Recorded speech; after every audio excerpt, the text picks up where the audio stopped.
Hello, chicos. Hello, chicas. You might notice that something is off here because there is no chessboard on the screen. And the reason for that is because this is going to be a little bit of a recap of my Singapore experience, what I have done, what I did in Singapore, what were the highlights, what was going on. I wanted to fill you up because it was an experience that I think is worthy of sharing on YouTube. So, for those of you who don't know, in the unlikely event, I went to Singapore to attend part of the World Championship match from round 1 to 9. And I was writing and recording a chessable course, a free chessable course about the match. So basically, but I will come back to this, my daily routine would be that at 5 o'clock I would rock up to the venue where the game would start promptly at 5 every day. I would obviously follow the game, write my notes, do a little bit of analysis as the game was progressing. And when the game was over, I would finish my write-up. I would generate the puzzles that were part of the daily uploads on Chessable. And then I would record my Chessable video. And that is me done, dusted for the day. On to the next. Now it sounds, like a gig that many would be happy to do, but now I'm going to give you a bit of an insight into what it actually looked like in detail, and I'm pretty sure that I'm going to make you at least a little bit envious or happy for me, I suppose. So what happened was that I had access to all the areas within the complex. Forgot to tell you the deets. The World Championship match took place on Sentosa Island in Singapore in a hotel resort, which was called Hotel Aquarius, but actually it was multiple hotels linked together, not quite in the same building, but they belong to the same organization. I was staying for half of my stay in Hotel Aura, which was the next hotel, still part of the same resort. It's an absolutely fabulous place, beautiful hotels, marvelous environment. It feels like a part of the jungle, beautifully manicured gardens, water parks, whatever you can ask for was there. So it was the ultimate venue. And by the way, at this point, I would like to quickly send a shout out to organizer Kevin Go Wei Min. He has done an absolutely incredible job bringing this event together. It was not a thing that I could critique, not that I wanted to, but it was just absolutely fabulous from start to end to the finest details, just perfection. So the environment was absolutely perfect. So adding to this, when I would rock up actually far earlier than 5, more like 3:30ish, I would linger around in the hotel lobby. I would go into the fan zone, which is a giant room where the fans got together, massive screens on the wall, watching the event. And almost always there would be a star guest giving simultaneous exhibitions and so on. And also I had access to the VIP room, which turned out to be the best place to be. And from round 2 to round 9, when I sussed out the dynamics of what was going on, I had the best chess time of my life. This is what went down. So in round 2, or rather during round 2, as usual, I would rock up to the VIP room just after 5. Usually there was a ceremonial first move played by really, really high-flying politicians from Singapore, very, very famous chess players. You can imagine celebrities of all kinds playing the first move. When that was done, the MC, Grandmaster Maurice Ashley, absolute top bloke, but there is more to that in a bit, and the organizer Kevin Go Wei Min, and the celebrity, whoever that was on the day, would come into the VIP room, take a few photos, exchange some pleasantries, and usually the VIP guest would leave. Maurice would stay. And the second day I noticed that Maurice set up a position on one of the chessboards. There were plenty of boards hanging around in the VIP room, also 2 massive screens where you could follow the games, and they were solving some whatever. I was looking at it from afar, and I thought, oh, I would approach these lovely gentlemen. And then it turned out that Maurice Ashley, and he definitely doesn't get the credit that he deserves, but I'm sure that this will be rectified soon, is an absolutely outstanding study composer. and he was actually sharing some of his own compositions with the bystanders. And so I joined in. Sure enough, I had tremendous fun solving, or rather struggling to solve big time, his incredible compositions. We developed very, very good rapport very soon, and the banter started, and then we started teasing each other with respective compositions and whatnot. And sure enough, after a while, a very frequent guest of the VIP room, perhaps guest is not even the right word, Vishy Anand would join the crew. Now, oh my god, I was so starstruck when Vishy pulled up next to us to look at what we were looking at. I couldn't utter a word. It was just absolutely crazy. But it was a bit of a breaking the ice moment, because Vishy joined in and obviously started discussing, asking what was going on, what was the position, yada yada yada, and he would take it on himself to be part of the challenge. And so from there on out, for 7 days, pretty much, what we would invariably do every single day is that I would go up 5 o'clock, game starts, you know, sure, soon enough, Maurice comes in, they do the photos, whatever. By 5:15, there was a new study on the board. Maurice is there, Vishy is there, I am there, and whoever else fancied joining in, by the way, was more than welcome. And there was always at least one more person who took it on himself to join us and have fun and engage with chess, whatever it was. We had Emil Sutovsky quite frequently, obviously on behalf of FIDE, but as a very strong grandmaster on his own right. Grandmaster Alexander Injic, who was playing on the side event, came and joined many a time, and he was a really, really good companion for solving problems and whatnot. And then every single day it would be puzzle or study solving, rather, keeping an eye on the screen. When something happened, we would discuss what's going on in the game, which was just providing absolutely perfect material for my chessable course too, because of course I was picking up the breadcrumbs from Vishy Anand, no less, who it turned out official, unofficial, but he was part of Team Gukesh. And he did behave like that in the sense, by the way, that every time a move happened that dropped the evaluation in favor of Ding, Vishy would go pale and yeah. Whereas if things were looking good, he was very energetic and quite into it. The man is a legend. Like, he was so humble. Everyone kept on pestering him for selfies, signatures, you name it. Not once did he say no to anyone, ever.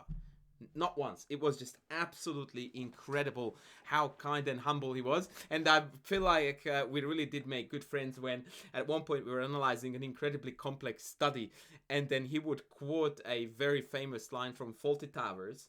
And out of all the bystanders around the table, I was the only one who recognized it. And then I continued his line, and then he just looked at me and we went like, "Oh yeah, we are mates now, friend."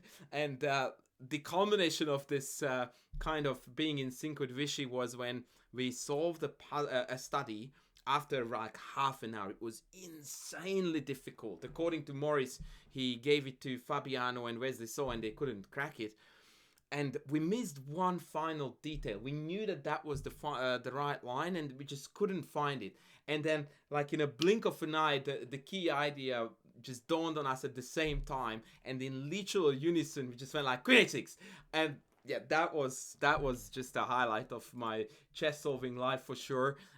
Finding a solution to a study with Vishy and at the same time. Oh man, that was mental. And of course, there were many other things to mention. Celebrities everywhere of any kind. I was fortunate enough to meet fellow streamer John MacArthur from the United States, but of course the very top end of the streaming world was present there too, with Eric Rosen running the fan zone for a couple of days, and Nemo also being there pretty much all the time and full time, doing various things for their respective social media platforms. So yeah, and then I think if I counted correctly, I came across 5 world champions in the space of 9 days. So let me get this right. I saw obviously Ding Liren, Vishy Anand, Alexandra Kostenyuk, the chess queen, Zijun, and maybe Zhu Wenjun, I think. So 5 world champions at various points of the event were there. Eugenio Torre, the first Asian Grandmaster ever. I was actually introduced to him. I was very, very pleased to exchange a few words with him. Obviously, he's Filipino and so is my wife, so I felt like we had a common link. I told him that I'm married to a Filipina. He gave me with a sly smile and he goes like, "Oh, you got checkmated by a Filipina." So, yeah, it was all fun, laughters, and a lot of really, really quality time with absolute chess legends. I also managed to get in touch / build some friendships with some really, really, really high-flying chess coaches. We might collaborate in the future. In fact, it does look like we will be, but I would like to talk about that when it's all finalized and officially good to go, which was also a huge benefit of my trip. So it was networking, building relationships, having a tremendous amount of fun. And I do think actually that the Chessable course was the biggest beneficiary of all these influences, because I was always very upbeat, always engaged, always having fun and trying once again, picking up the breadcrumbs from the analysis mentioned by Vishy, Sutovsky, you name it, all the big guns. So overall, I had an absolutely fabulous time. Yeah, I really, really, really would have regretted not going in hindsight, and I'm so thankful for the opportunity from Chessable, that they offered me this opportunity to go and create a Chessable course. I could not have had more fun at another event like that. So yeah, it was just a life-changing experience. Now, the bad news is that unfortunately Maurice has not published pretty much any of the studies that he showed us. And so I had to promise him that I'm not going to YouTube any of what we did, despite my greatest desire, because I would be so happy to share with you the solving processes that we went through, mostly with Vishy. However, Alex Injic, reigning European champion, came in one day and he went like, "Well, guys, I have this mate in 4 for you." And what was very, very fun about this, and really I don't mean to blow my own trumpet, is that none of us title players could solve it. There was around the table Anna Muzishchuk, Grandmaster, myself, Maurice Ashley, Emil Sutovsky, and obviously Alex Injic, but he knew the solution. And there was a guy around us whom unfortunately I don't know. If he's watching this video, I would like him to, send a message and tell him who he is and whether he's a title holder or not. This gentleman that none of us recognized was the first one to solve it in about 10 minutes. And I came in second with about a 20-minute solving time. And no one else, to my knowledge, has solved it up to date. So I know that Maurice is still cracking it, and Emil hasn't reported back whether he cracked it or not. And Anna, as far as I'm aware, also did not manage to solve it. So yeah, if you want to solve it now, please I guess pause the video or simply don't watch the rest, because I'm going to show you the solution, and that is going to shed some light on why we struggled so badly with solving this little chess composition by none other than Fritz Giegold, which by the way really embarrasses me, because 2 minutes into solving, I had a feeling that it was a Giegold problem because of the structure and the piece formation. I'm a bit of a problem aficionado, but despite that, I failed to come up with the most Giegoldian solution. So here we go, guys. The solution of this mate in 4 is the absolutely outlandish bishop e2, only move, h6, rook h4, only correct move, h5, king g5, only correct move, and after king e4, which is black's only legal move, bishop f3, checkmate, utilizing the pin, solves the problem. So these were the little brain teasers that went on day in, day out in Singapore. Once again, I am eternally grateful for this possibility that I could go there. I really had an absolutely fantastic time. I couldn't name every single person that I really, really enjoyed engaging with, but I would like to send 2 shout outs. One goes to David Yada, who is an incredible photographer, and he took easily the best photo that has ever been taken of me. Like hands down, miles ahead the best. If you look at all on my socials, I actually changed my photo to that photo, including my YouTube profile photo. So if you want to check it out, then yeah, please do so. The guy is more talented than, yeah, there is words for. And I also had jolly good banter with a lovely lady called Radha, who I met, you know, through the organization. She was part of the organizing committee, and we had a fair bit of chit chat during the rounds. And yeah, I really enjoyed her company as well. And of course, there were many others, but once again, I can't really name everyone. But trust me when I tell you, it was just Chefski's day in, day out, every single day. So had a jolly good time, and I just can't wait for the next big World Chess event, because I'm now really itching to go again. I hope you guys enjoyed this. I just realized that I just completely botched the puzzle, so I will set that up again. Classic. So here we go. This is the puzzle, and once again the solution goes like, sorry, no, this is not it. This is it. So this is the starting position, and the solution is bishop e2, h6, rook h4, h5, king g5, king e4, and bishop f3, checkmate. Once again, utilizing the pin. I was so excited about telling you all about this that I forgot to change the scene, but here we go. So that was my very, very quick recap of Singapore. As soon as I press the stop button on recording, I'm pretty sure that there will be 3 other stories, 5 other names that will come to my mind, but I have to stop somewhere. I hope you guys enjoyed this somewhat unusual video, at least from me by my standards, but I just wanted to give you a bit of an insight into what it was like to be kind of part of a World Championship match. And by the way, what better word to say as a final parting thought that congratulations to Gukesh for becoming the 18th World Champion. Excellent performance, but really shout out to both players. Thank you very much, guys, for watching this video. I hope you liked it. Please don't forget to like, to leave a comment down below, subscribe if you haven't done so, and I will be back with the next soon. Bye.